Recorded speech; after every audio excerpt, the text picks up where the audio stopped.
जय श्री कृष्णा। कलयुग के अंत में क्या होगा? मनुष्य की औसत आयु 20 वर्ष ही रह जाएगी। 5 वर्ष की उम्र में स्त्री गर्भवती हो जाया करेगी। 16 वर्ष में लोग वृद्ध हो जाएंगे और 20 वर्ष में मृत्यु को प्राप्त हो जाएंगे।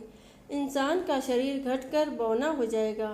ब्रह्म वैवर्त पुराण में बताया गया है कि कलयुग में ऐसा समय भी आएगा जब इंसान की उम्र बहुत कम रह जाएगी, युवावस्था समाप्त हो जाएगी। कली के प्रभाव से प्राणियों के शरीर छोटे छोटे क्षीण और रोगग्रस्त होने लगेंगे। श्रीमद् भागवत के 12 स्कंध में कलयुग के धर्म के अंतर्गत श्री सुखदेव जी परीक्षित जी से कहते हैं कि ज्यों ज्यों घोर कलयुग आता जाएगा त्यों त्यों उत्तरोत्तर धर्म, सत्य, पवित्रता, क्षमा, दया, आयु, बल और स्मरण शक्ति का लोप होता जाएगा, अर्थात लोगों की आयु भी कम होती जाएगी। जब कलिकाल बढ़ता चला जाएगा, कलयुग के अंत में जिस समय कल की अवतार अवतरित होंगे उस समय मनुष्य की परम आयु केवल 20 या 30 वर्ष होगी। जिस समय कल की अवतार आएंगे चारों वर्णों के लोग बौने के समान हो जाएंगे। गौएं भी बकरियों की तरह छोटी छोटी और कम दूध देने वाली हो जाएंगी। कलयुग के अंत में संसार की ऐसी दशा होगी कि अन्न नहीं उगेगा। लोग मछली मांस ही खाएंगे और भेड़ व बकरियों का दूध पिएंगे। गाय तो दिखना भी बंद हो जाएगी, होगी तो वह बकरी समान होगी। एक समय ऐसा आएगा जब जमीन से अन्न उपजना बंद हो जाएगा, पेड़ों पर फल नहीं उगेंगे। धीरे धीरे ये सारी चीज़ें विलुप्त हो जाएंगी। गाय दूध देना बंद कर देगी। स्त्रियां कठोर स्वभाव वाली व कड़वा बोलने वाली होंगी। वे पति की आज्ञा नहीं मानेंगी। जिसके पास धन होगा उसी के पास स्त्रियां रहेंगी।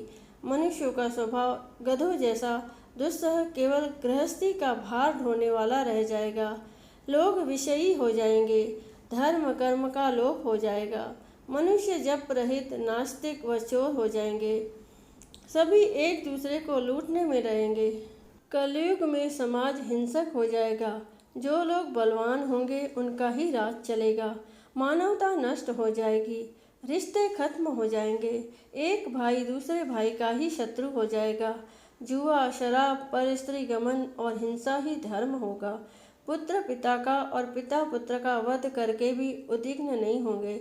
अपनी प्रशंसा के लिए बड़ी बड़ी बातें बनाएंगे, किंतु समाज में उनकी निंदा नहीं होगी। उस समय सारा जगत मलेश हो जाएगा, इसमें संशय नहीं है। एक हाथ दूसरे हाथ को लूटेगा।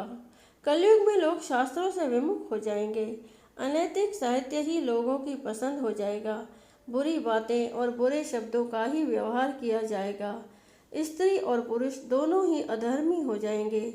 स्त्रियां पतिव्रत धर्म का पालन करना बंद कर देंगी और पुरुष भी ऐसा ही करेंगे। स्त्री और पुरुषों से संबंधित सभी वैदिक नियम विलुप्त हो जाएंगे। महाप्रलय। बहुत काल तक सूखा रहने के बाद कलयुग में अंतिम समय में बहुत मोटी धारा से लगातार वर्षा होगी, जिससे चारों ओर पानी ही पानी हो जाएगा। समस्त पृथ्वी पर जल हो जाएगा और प्राणियों का अंत हो जाएगा। इसके बाद एक साथ 12 सूर्य उदय होंगे और उनके तेज से पृथ्वी सूख जाएगी। कलयुग के अंत में भयंकर तूफान और भूकंप ही चला करेंगे। लोग मकानों में नहीं रहेंगे, लोग गड्ढे खोद कर रहेंगे। धरती का 3 हाथ अंश अर्थात लगभग 4.5 फुट नीचे तक धरती का उपजाऊ अंश नष्ट हो जाएगा। भूकंप आया करेंगे। महाभारत में कलयुग के अंत में प्रलय होने का जिक्र है, लेकिन यह किसी जल प्रलय से नहीं बल्कि धरती पर लगातार बढ़ रही गर्मी से होगा। महाभारत के वन पर्व में उल्लेख मिलता है कि कलयुग के अंत में सूर्य का तेज इतना बढ़ जाएगा कि सातों समुद्र और नदियां सूख जाएंगी। संवर्तक नाम की अग्नि धरती को पाताल तक भस्म कर देगी। वर्षा पूरी तरह बंद हो जाएगी। सब कुछ जल जाएगा। इसके बाद फिर 12 वर्षों तक लगातार बारिश होगी, जिससे सारी धरती जलमग्न हो जाएगी। जल में फिर से जीव उत्पत्ति की शुरुआत होगी। जय श्री कृष्णा।